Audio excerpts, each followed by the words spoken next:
Hello there, ICS3U folks. This lesson is to take up the warm-up on day 6, which is a critique of my program called Restall Lunch, Restall Lunch 1, actually.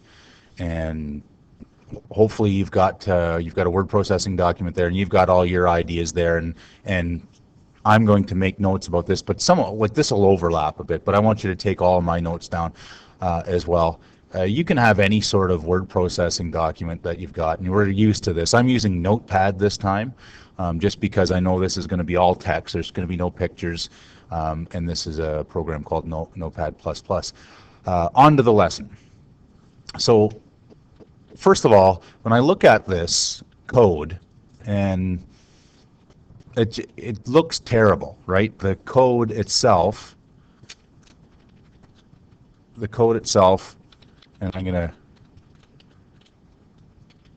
These are the notes we're gonna make here. It looks terrible. It looks like garbage. It just looks like garbage. Why? Well, it's not indented properly, and even though it runs perfectly fine, and hopefully you ran it, it runs perfectly fine. We'll talk about what happens when it runs.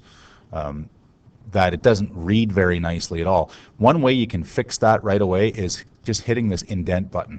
And then at the very minimum, everything's sort of lined up so I can see the start and ends of the major structures. So for instance, this public static void main, whatever that means, I can see it goes from here to here, right? And then everything's lined up nicely. So indent,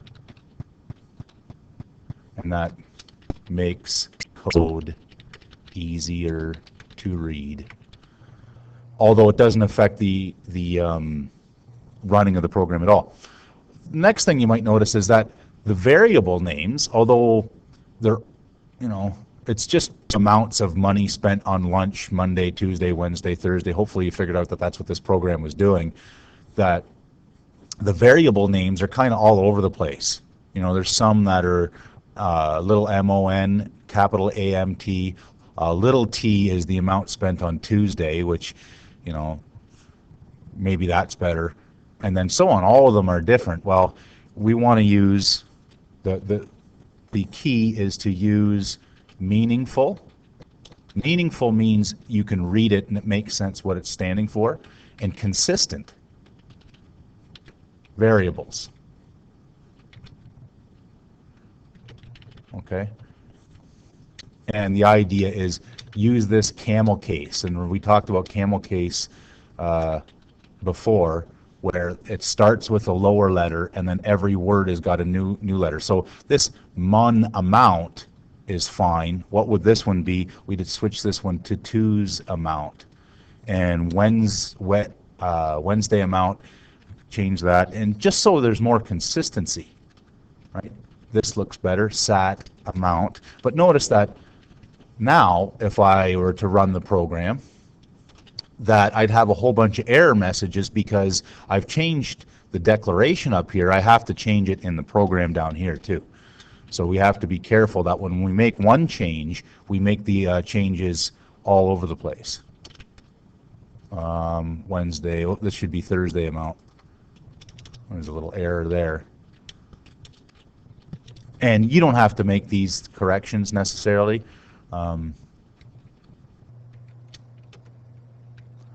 This one doesn't even have but we'll talk about the running of the program later. But I want to change these just so the variable names look nice.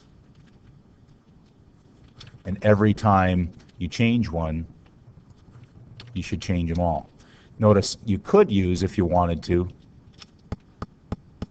the search and replace, which is a nice way to do that. So the search and replace would be a nice way to fix that.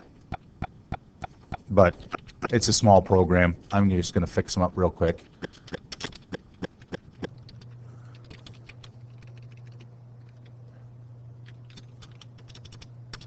SATAMT, dandy. And now, looks like there's actually an error in here. There's no Saturday amount in there. I'm going to have to put that in there. But we'll see. We're going to change this anyway soon. Good. So that code looks better. More consistent variable names and so on. The next thing I want to mention, and you might have not got this yet, was the idea of comments. Okay? Comments are important. The equal signs are just for underlining. I don't think I can underline in Notepad, so that's what makes it look like. We should have a header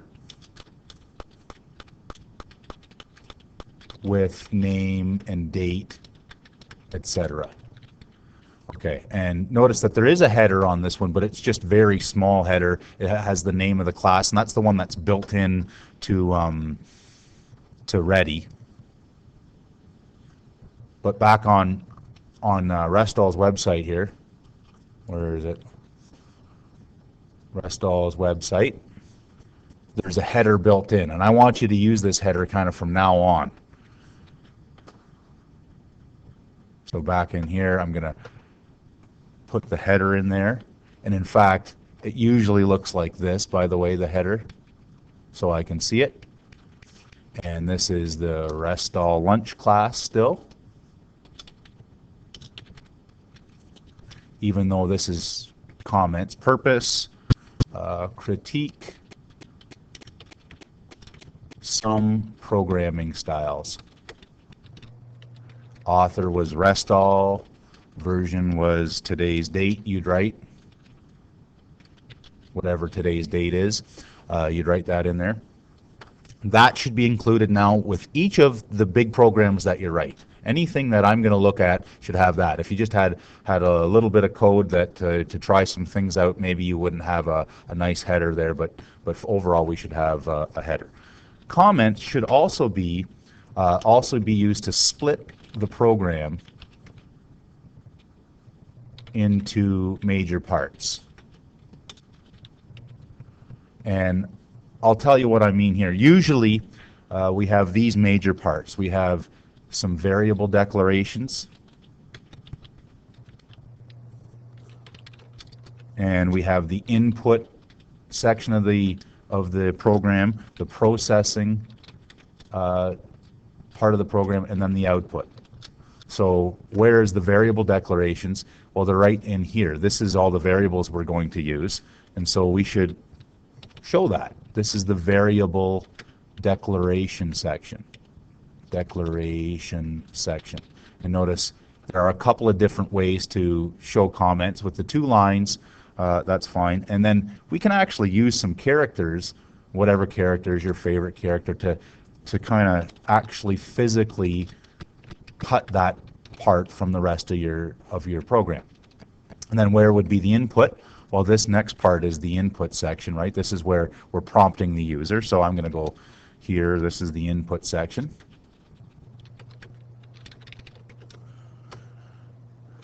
And same thing for the processing. And actually, this is one of the big critiques of this program is the processing. Processing is the calculations, right? The calculations is mixed up in the output, and it actually makes it really hard to figure out what's going on. You'd guess that from the little prompt here that what was going on is this was calculating the total. But these 2 steps, the processing and output, are getting combined. And that's going to be one of the things we fix in this program. So in here we're going to put a processing section.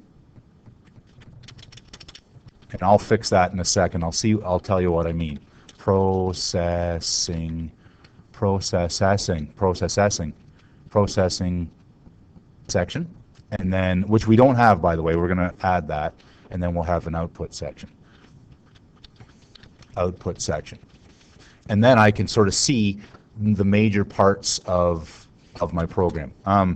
Just a note here. Mixing, processing, and output, or any of these sections,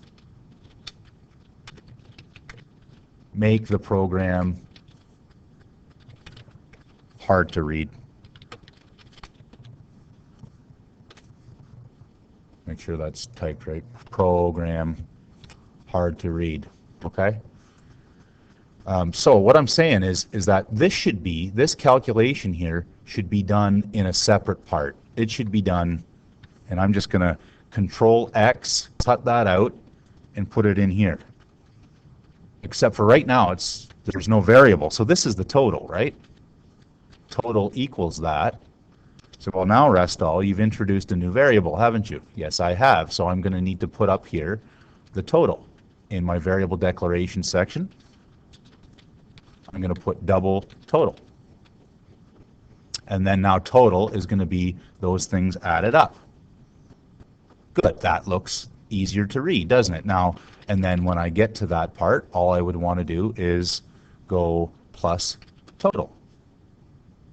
And we'll talk about output soon because there's some problems with the output, but what else?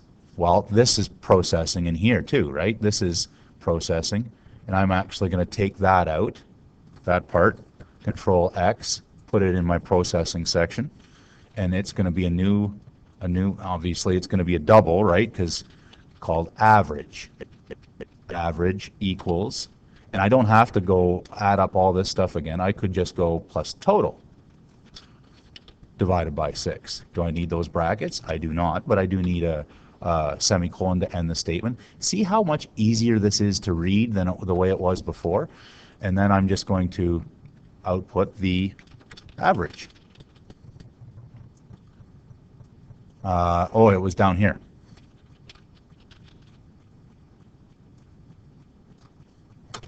So we had a little prompt there. It stayed on the same line, and then we're printing out the average. And we'll see that the formatting is not very good, but I'm going to pick up the rest of our Restall critique in part 2 of this video. It's running a little long. We'll go into part 2.